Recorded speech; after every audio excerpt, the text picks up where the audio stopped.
এদিন খেলাম কৃষ্ণনগরে one of the best chicken roll. Hello everyone, আমি রিক্তা চলেছি তোমাদের সঙ্গে Sunday special what a itinerary video share করতে। সকালবেলা ঘুম থেকে উঠেই খেয়ে নিয়েছিলাম প্রথমে চা সঙ্গে বিস্কুট। সেই ভিডিওটা করতে আমি ভুলে গেছি, চা যখন ঢালছিলাম সেইটুখানি ভিডিওই করা হয়েছে। ব্রেকফাস্টে খেয়েছিলাম ভাত, ডিম কারি সঙ্গে লটস অফ পাঁপড় ভাজা।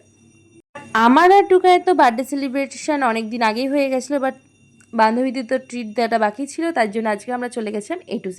ওখানে নিয়েছিলাম লাচ্ছা পরোটা, চিকেন ভর্তা, চিকেন রাইস আর সঙ্গে চিলি চিকেন। প্রত্যেকটা খাবারই ছিল জাস্ট দারুণ।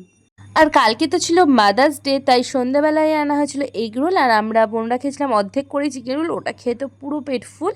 আর পরে এসেছিল মামা, মামি, ভাই, আর মামা নিয়ে এসেছিল আমাদের জন্য আইসক্রিম, আর সেই আইসক্রিমটাই খেয়েছিলাম। রাতে তো আর ডিনার করিনি, শেষ করেছিলাম জিরে, জোয়ান আর মৌরির জল দিয়ে। তাহলে আজ আসি, দেখা হবে অন্য একটা ভিডিওতে। টাটা।